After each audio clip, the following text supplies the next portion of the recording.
అటు అమరావతి ఇటు కూటమి ప్రభుత్వం సంచలన నిర్ణయాలతో ముందుకు వెళ్తుంటే, ఇటు ఢిల్లీ వేదికగా ప్రతిపక్ష వైఎస్ఆర్సీపీ వ్యూహాత్మకంగా అడుగులు వేస్తున్న తీరు చూస్తుంటే ఇప్పుడు అందరిలో వణుకు మొదలైంది. ఆంధ్రప్రదేశ్లో పరిస్థితులు తలకిందులు అవుతున్నాయా? చంద్రబాబు, పవన్ కళ్యాణ్, బీజేపీ కూటమికి కేంద్రం నుంచి కొత్త సంకేతాలు వెళ్తున్నాయా?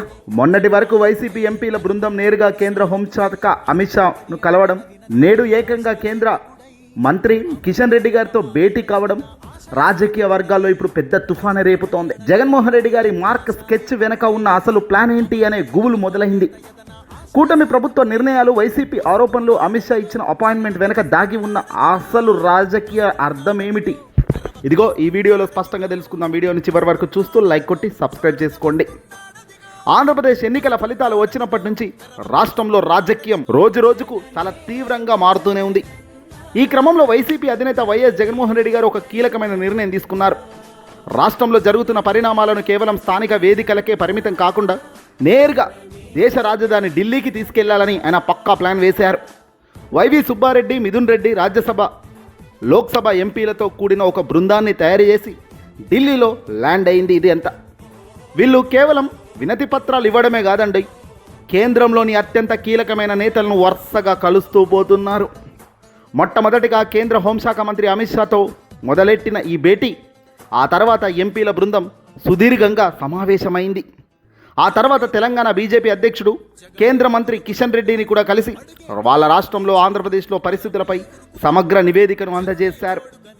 ఆంధ్రప్రదేశ్లో జరుగుతున్న రాజకీయ పరిణామాలపై డోస్ పెంచుతూ జగన్ టీం సమర్పించిన ఆ రిపోర్ట్ అసలు ఇప్పుడు సంచలనంగా మారింది.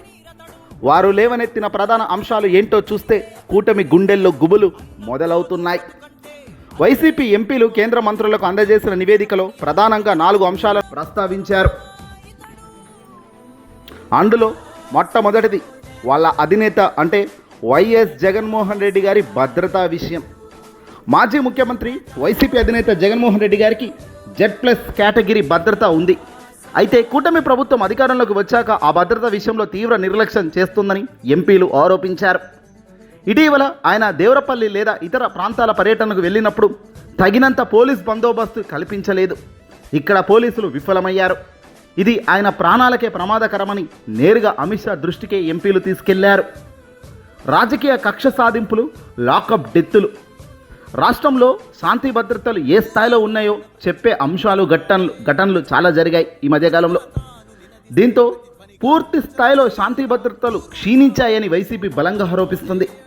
ప్రతిపక్ష నాయకులు, ప్రజాప్రతినిధులు, ఉదాహరణకు మాజీ మంత్రి అప్పలరాజును అరెస్ట్ అయితేనేమి, ఎమ్మెల్యే విరూపాక్షి వంటి నేతలపై రాజకీయ కక్షతో అక్రమ కేసులు బనాయించడం, వాళ్ళను అరెస్టు చేయడం చూస్తుంటే నిజంగా ఇది చట్టాలేనా, ఇలాంటివన్నీ చేయిస్తున్నది ఒక అధికారంలో ఉన్నవాళ్ళేనా అనేటట్టుగా తయారైపోయింది ఈ వ్యవస్థ. గత కొద్ది నెలల్లో చోటు చేసుకున్న లాకప్ డెత్తులపై సర్వత్రా స్వతంత్ర సంస్థలతో లేదా సిట్టింగ్ జడ్జితో విచారణ జరిపించాలని వాళ్ళు కోరడం జరిగింది. ఇక మూడో అంశం డిఎస్సి. కూటమి ప్రభుత్వం చేపట్టిన డిఎస్సి నియామకాల ప్రక్రియపై కూడా వైసీపీ ఎంపీలు ఫిర్యాదు చేస్తున్నారు. ముఖ్యంగా స్పోర్ట్స్ కోటా కేటాయింపుల విషయంలో జరిగిన అవకతవకలు, మెరిట్ జాబితా తయారీలో తీవ్ర అవకతవకలను జరిగాయని ఆధారాలతో సహా కేంద్రం దృష్టికి తీసుకెళ్లారు.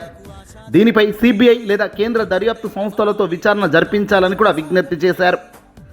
గత కొద్ది రోజులుగా డిఎస్సిపై ఎంత గందరగోళం జరుగుతున్నా, దానికి సంబంధించిన ఆయా శాఖ మంత్రి రాజీనామా చేయాలన్న డిమాండ్ బలపడుతున్నా కూటమి నుంచి వస్తున్న ఒక్కటంటే ఒక్క రెస్పాన్స్ కూడా న్యాయం, ధర్మం వైపు లేదు అనేది క్లియర్గా కనబడుతుందనేది వీళ్ళు కేంద్రం దృష్టికి తీసుకెళ్లి చెప్పారు. గత ప్రభుత్వంలో ప్రోత్సహించిన పరిశ్రమలు, వ్యాపారాలను లక్ష్యంగా చేసుకుని వేస్తున్నారని, ఉదాహరణకు భారతీయ సిమెంట్స్ వంటి సంస్థల కార్యకలాపాలను అడ్డుకోవడం వల్ల రాష్ట్రంలో పెట్టుబడుల వాతావరణం దెబ్బతింటుందని కేంద్రానికి నివేదించారు.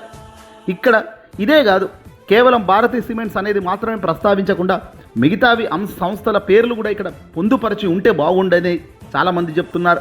ఎందుకంటే ఇది భారతీయ సిమెంట్స్ గారిది నేరుగా జగన్మోహన్ రెడ్డి గారికి సంబంధించిన కంపెనీ కాబట్టి మేబీ కక్ష సాధింపు చర్యల్లో భాగంగా ఇది ఉంటుంది అనుకోవచ్చు. కానీ ఎలాంటి సంబంధం లేని ప్రైవేట్ కంపెనీలు కూడా ఇబ్బంది పడుతున్నాయి అనేది మనం గతంలో విన్నాం.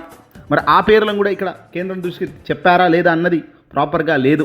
ఇన్ కేస్ అవి కూడా చెప్పుంటే ఇంకా కేంద్రం బలోపేతం అయ్యేది. ఇది కేంద్రం దృష్టికి వీళ్ళు తీసుకెళ్లిన ప్రధానమైన 4 అంశాల్లో ఈ అంశాలు చాలా కీలకంగా కనబడుతున్నాయి. ఇక ఇప్పుడే అసలు ప్రశ్న, జగన్మోహన్ రెడ్డి గారు ఈ వ్యూహాన్ని ఎందుకు అమలు చేస్తున్నారు? రాష్ట్రంలో ప్రతిపక్షంగా ఎంత పోరాటం చేసినా మీడియా లేదా పోలీస్ యంత్రాంగం ద్వారా తగిన స్పందన రావడం లేదని వైసీపీ భావిస్తుందనా? ఈ యుద్ధాన్ని ఢిల్లీ వేదికగా అందుకే మార్చారా? రాష్ట్రంలో బీజేపీ కూడా కూటమిలో భాగస్వామిగా ఉంది కాబట్టి అలాంటప్పుడు అదే బీజేపీ నేతృత్వంలోని కేంద్ర ప్రభుత్వానికి ఫిర్యాదు చేయడం ద్వారా రెండు విషయాలు ఇక్కడ వైసీపీ సాధించాలని చూస్తోంది. మొట్టమొదటిది, కూటమి ప్రభుత్వంలో జరుగుతున్న పరిణామాలకు కేంద్ర బీజేపీ బాధ్యత కూడా ఖచ్చితంగా రాబోయే రోజుల్లో వహించాల్సి ఉంటుంది అనే ఒత్తిడి బీజేపీలోకి తేవడమే ఒక లక్ష్యంగా కనబడుతుంది ఇక్కడ. రెండోది, జాతీయ స్థాయిలో ఆంధ్రప్రదేశ్ రాజకీయ పరిణామాలను చర్చానీయాంశంగా మార్చడం. ఆంధ్రప్రదేశ్లో ఏం జరుగుతుంది, ఓ బీహార్ కన్నా దాటి జరుగుతున్న రాజకీయాలేంటి, పోలీసు వ్యవస్థ తీరేమిటి, కూటమి అధినేత కూటమి నాయకులు చెబుతున్న దానికి పోలీసులు తలలు ఊపుతూ చేస్తున్న పనులకు వెరసి ప్రజలు ఏం కోరుకుంటున్నారు, రాబోయే రోజుల్లో ఎలాంటి ఫలితాలు వస్తాయనే దానిపై ఒక అంచనా రావడం కోసం ఇదంతా ఉపయోగపడుతుంది కేంద్రంలో ఉన్న బీజేపీకి అనేది చాలామంది చెప్తున్నమాట. కేంద్రం నుంచి ఒకవేళ చిన్న స్పందన వచ్చినా లేదా విచారణకు ఆదేశించినా అది కూటమి ప్రభుత్వ నైతిక సాంకేతిక తప్పిదంగా మారుతుందనేదే వైసీపీ గట్టి అంచనా. ఇక అమిత్ షా అపాయింట్మెంట్ ఇచ్చారా? కేంద్రం చెక్ పెట్టబోతుందా? లేదంటే అమిత్ షా అపాయింట్మెంట్ రాకుండా ఎవరైనా పెద్దలు వెనకాల ఉండి ఏదైనా చేశారా? ఇప్పుడు ఇది కూడా చర్చానీయాంశమే అవుతుంది. ఇక అత్యంత ఆసక్తికరమైన అంశం అంటే అమిత్ షా నేరుగా వైసీపీ ఎంపీలకు అపాయింట్మెంట్ ఇవ్వడం వెనుక ఈ ఉన్న అర్థమేమిటి?